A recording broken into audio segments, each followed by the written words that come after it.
यमुनानगर को विभिन्न स्वास्थ्य परियोजनाओं की सौगात मिली। सीएम मनोहर लाल ने स्वास्थ्य परियोजना का उद्घाटन और शिलान्यास किया। इस मौके पर सीएम ने लोगों को संबोधित किया। उन्होंने कहा कि हर व्यक्ति को सुलभ तरीके से स्वास्थ्य सेवा मिले, इस दिशा में आज का दिन बहुत महत्वपूर्ण है। सीएम ने करीब 230 करोड़ के 46 प्रोजेक्ट आज जनता को समर्पित किया। 2014 में हरियाणा में केवल 750 मेडिकल कॉलेज की सीट थी, अब ये संख्या 1900 तक पहुंच गई है। करीब 7 मेडिकल कॉलेज की घोषणा हो चुकी है, जिसके बाद ये संख्या 3000 तक होगी। सरकार स्वास्थ्य सेवा के साथ जरूरी दवाइयां आम जनता तक मुहैया करा रही है। आयुष्मान भारत योजना का विस्तार कर हमने चिरायु हरियाणा योजना के तहत लगभग 30 लाख परिवारों को स्वास्थ्य बीमा दिया गया है। सीएम मनोहर लाल ने कहा कि निरोगी हरियाणा के अंतर्गत आम जनता का हेल्थ चेकअप का काम जारी किया गया। एलोपैथी के साथ साथ योग और आयुर्वेद को भी आम जीवन का हिस्सा बनाएंगे।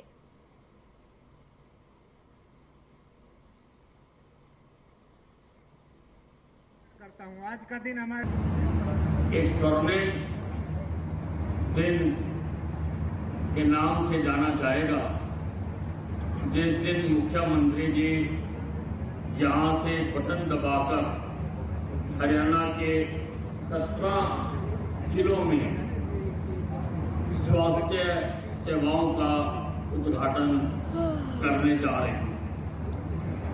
हमारी सरकार मित्रों हर क्षेत्र में सुधार लाना चाहती है और कर रही है काम, और स्वास्थ्य के क्षेत्र में भी हमारी सरकार अभूतपूर्व काम कर रही है, जिसका उदाहरण ये आपके सामने खड़ा सिविल अस्पताल है।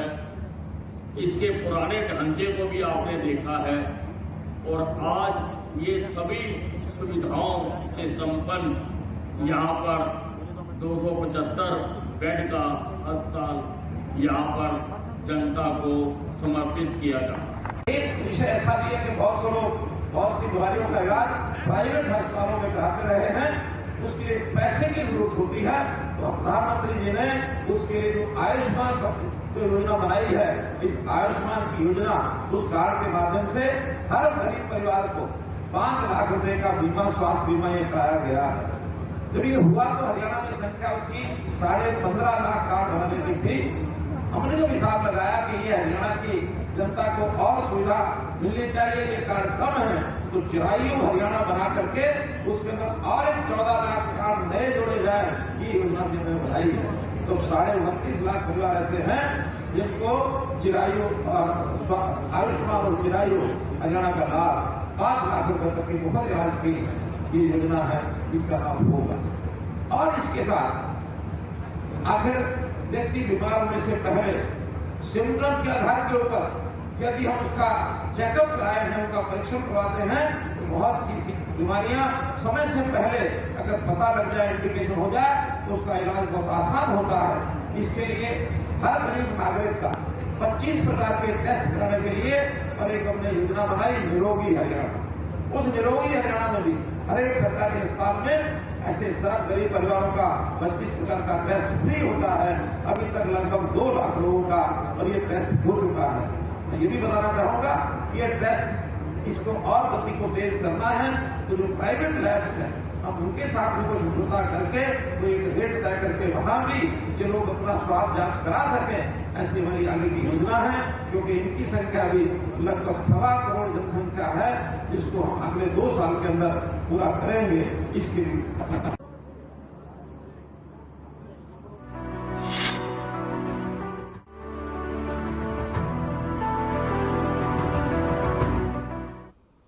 मुख्यमंत्री मनोहर लाल ने राष्ट्रीय तकनीकी दिवस की शुभकामनाएं दी। सीएम ने अपने ट्वीट में लिखा कि भारत अपने उन सभी महान वैज्ञानिकों का सदैव ऋणी रहेगा जिन्होंने 1998 में आज ही के दिन पोखरण में परमाणु परीक्षण पर विश्व को अपनी परमाणु शक्ति का परिचय दिया।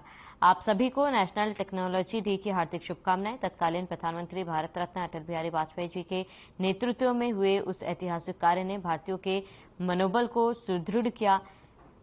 यह अवसर है अपनी सभी राजनीतिक उपलब्धियों पर गर्व करने का और युवाओं को उनके बारे में बताने का।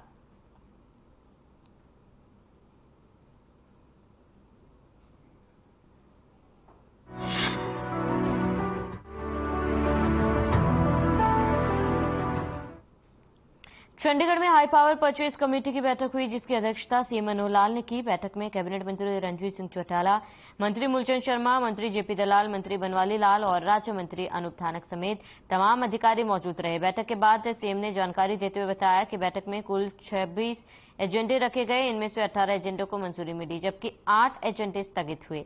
सीएम ने बताया कि सरकार ने कुल 275 करोड़ की सरकारी खरीद को मंजूरी दी। सिंचाई विभाग के 11 एजेंडे भी शामिल हुए। सीएम ने बताया कि पशुओं का बीमा करने के लिए 3 साल के लिए एक एजेंसी के साथ समझौता हुआ।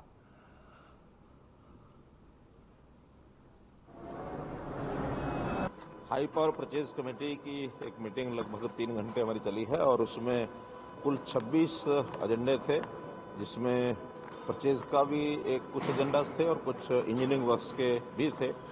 ऐसे कुल मिलाकर उसमें से 8 एजेंडे तो अभी डेफर किए गए हैं, 2 उसमें कैंसिल हैं और 6 डेफर हैं किन्हीं कारणों से, और 18 जो आज क्लियर हुए हैं उसके अंदर कुल मिलाकर 275 करोड़ रुपए का जो इस प्रकार के सारे जो कॉन्ट्रैक्ट्स थे या परचेज के जो ऑर्डर्स थे वो प्लेस किए गए हैं, जिसमें नेगोशिएशन के माध्यम से 7 करोड़ 7 लाख रुपए की आज ये बचत हुई है।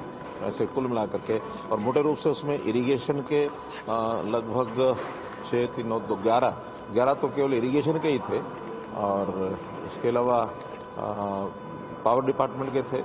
एक पशुओं का बीमा, इसका भी आज हमने कॉन्ट्रैक्ट फाइनल किया है, जो 1 साल, 2 साल, 3 साल के लिए लोग अपने पशु का बीमा करा सकेंगे, तो वो भी एक कंपनी के द्वारा हुआ है। और पशु बीमा योजना सारे देश भर में, हरियाणा की जो ऐसी पॉलिसी लगातार जो चल रही है, पशुओं का बीमा जो है, पिछले साल भी जो बीमा कराया गया था उसमें लगभग 70 करोड़ रुपए का क्लेम ये पशुओं के बीमे के कारण से किसानों को मिला है।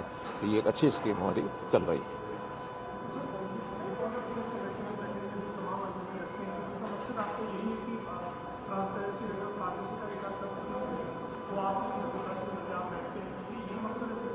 कुल मिलाकर के आखिर पारदर्शिता आनी चाहिए और एक प्रक्रिया भी उसकी अच्छी होनी चाहिए, क्योंकि अभी तक नेगोशिएशन का सिस्टम जो है बहुत कोई अच्छा टू दी मार्क नहीं था, और कई बार तो L1 से एक ही आदमी को बुला करके उसी से नेगोशिएशन करते थे। लेकिन नेगोशिएशन का एक नियम है कि जब तक कंपटीशन में दूसरी पार्टी नहीं हो तब तक नेगोशिएशन का कोई अर्थ नहीं है। हमने उसमें कम से कम 2 पार्टी होना अनिवार्य कर दिया है, या जिनका 5% के रेंज के अंदर जो होंगे तो मिनिमम 5, यानी जो L5 तक, L1, L2, L3, L4, L5 उनको बुलाएंगे। 5% की सब पार्टियां जो आएंगी, अगर 5 से नीचे केवल एक ही है जो L1 है, तो L2 जिस भी रेट का किसी भी अंतर का होगा उसको भी बुलाएंगे। तो ऐसा ही निर्णय भी किया है ताकि सब लोग जो मार्केट रेट है उसके हिसाब से नेगोशिएशन की जा सके।